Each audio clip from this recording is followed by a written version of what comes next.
Hello VC, welcome to the Inner Sleeve. I'm your host DR, and today I have a vinyl review for you. Today we are going to review Metallica's latest album, their 11th studio album, 72 Seasons. But before I get into the album review, let's talk a little bit about my background with Metallica. So I got into Metallica in the, I would call it mid to late 80s when I was a teenager in high school. I really liked, I think the first album I ever heard was Master of Puppets, and then Ride Lightning at around a similar time. The first album I bought on CD on release day was Master of Puppets, was And Justice for All. And then I also bought the Black Album on release day. I am a fan of the Black Album. I'm a fan of all the first 5 albums in the discography. And I enjoy Load and Reload as well. Not all the songs, some of the songs. Then Saint Anger hit, not a fan. And then I did like Death Magnetic and Hardwired. Also, I thought were decent albums. So let's go ahead and get into it.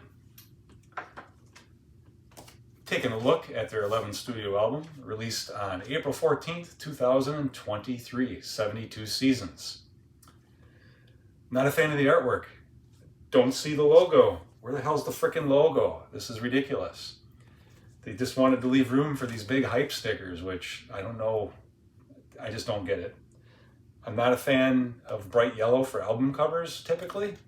And definitely not a fan of this artwork. So out of the gate, don't really care for the artwork. So front of the jacket, we got the hype sticker, the new album, 42 years of Metallica in over 77 minutes. This is not 42 years of Metallica. This is the last couple of years of Metallica. Featuring Lux Eterna, Screaming Suicide, If Darkness Had a Sun.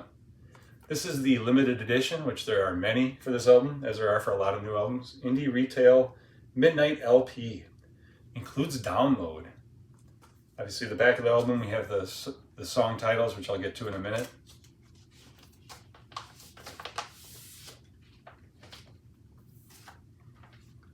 So here is the ridiculously missing the logo front of the cover without the hype sticker there.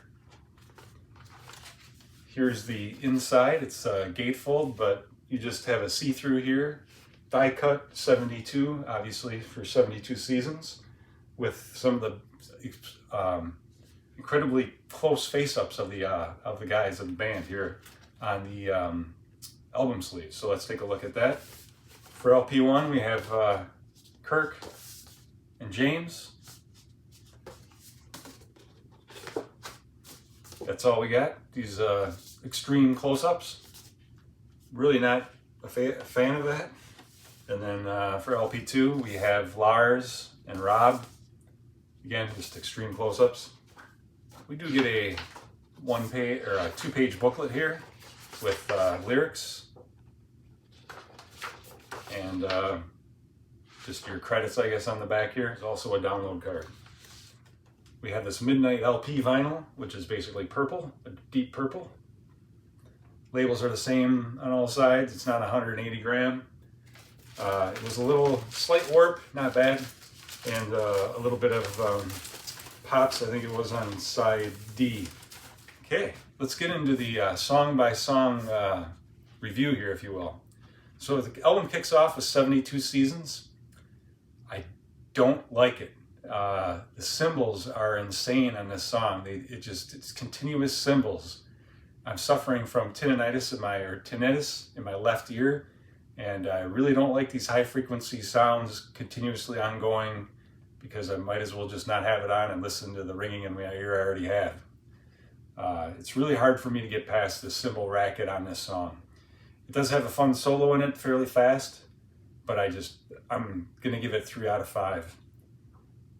It'd probably be a half point higher for me, at least, if it didn't have those crazy cymbals. And I did notice cymbals are kind of excessive, or maybe too high in the mix or something for this album, too super over the top, if you will. The second song is Shadows Follow. Definitely liked it better than 72 Seasons, although the lyrics seem to be kind of recycled. Metallica, a lot of references to nightmares and wolves and all that good stuff. I like the basic riff and the breakdown. a decent solo. It's nice and fast. I give it 3.75 out of 5. Screaming Suicide. Metallica likes their suicide songs, and I really didn't need another one, to be honest. I don't like this song as much as the previous one. Gets a little heavier and angrier at times, which I like, so I give it 3.5 out of 5. Moving on to side B, Sleepwalk My Life Away. Again, it seems kind of like rehashed Metallica song type and lyrics. Just kind of formulaic, if you will. I gave it 3.5 out of 5. Moving on to the second song on side B, You Must Burn. It has a decent, not superly exciting riff. To me, overall, the song is kind of slow and boring. 3.25 out of 5. Moving on to one of my favorites on the album, Lux Eterna. Nice upbeat song. This was obviously one of the singles they released ahead of time. Nice driving drum beat, good solo. I think it's a little too short, but it is the thrashiest song on the album. And good old thrash songs could be pretty short, were fine if they were short. Definitely like the length better than a lot of the others on the album, because a lot of them are just too long, too boring. Gave it a 3.75 out of 5. Moving on to side C, Crown of Barbed Wire. It's a good intro. Sounds like something that maybe came off a Load or Reload. Overall, I like the song. Gave it 3.5 out of 5. Next song, Chasing Light. Don't like it as much as Crown of Barbed Wire. This is the first song on side C, I think I forgot to mention. I like the chorus, slightly yelled lyric of Lean On Me, and decent tempo. I gave it another 3.5 out of 5 is kind of my middle of the road, average at best type rating. If Darkness Had a Sun, this is the last song on side C, and probably my favorite song on the album, which I think goes against several other reviewers that I've seen since I wrote my review, that they don't like this song. But I like it because I really like the groove and the riff in this song. I love the drum intro, then the intro riff. It's a great chorus, great overall groove, like I said, good solos. A little Volbeat like in its groove, which to me is a decent thing. It is a little bit maybe over repeating of the same groove, so I know that's why some people don't like it as much, but I gave it a 4 out of 5. Then we go on to side D, which probably is my least favorite side of the album, least favorite side out of the 4 on this album. Too Far Gone. Sounds like it could be a Volbeat song. In this case, maybe not as good of a thing. The lyrics, I wrote why.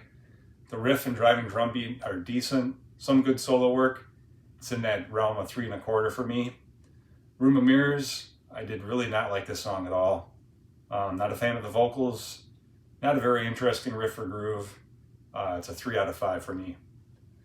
In Amorata, I think that's how you say it. To me, it sounds a little bit like My Friend of Misery. Again, I think it's just recycled stuff from before. Excessive cymbals. Sounds like Load Reload type stuff. I do like the bass solo in it. If this song was half the length, I might have rated it higher. There's some interesting parts to it, so I gave it 3.25 out of 5. So overall, this song is, or this album for me is at best a 3.5. It's kind of in that 3.25 to 3.5 range. I didn't really care for the presentation that much. The sound quality overall is okay. The vinyl quality is okay. And the music is just okay. So it's an okay album. It'll be interesting to see if this, I've only listened to this album, I have to be honest, I think 5 or 6 times. 5 for sure. I think I got an extra streaming of it, a 6. So it's really not fair to maybe give it a rate, an official review yet. Maybe I should come back to it in 6 months. We'll see. I do plan on listening to it more. I don't hate it. Interested in seeing what you guys thought of this album and how it compares maybe to some of the other bands that have been around for 40 years and are still putting out new stuff. I definitely like the new Megadeth album better than this. I definitely like the new Machine Head album better than this. And the new Creator album from last year, also much better than this in my opinion. Be interested in what you guys think about the album. Post your comments below. I hope you guys enjoyed this vinyl review. If you did, please like and subscribe. Keep those turntables spinning. See ya.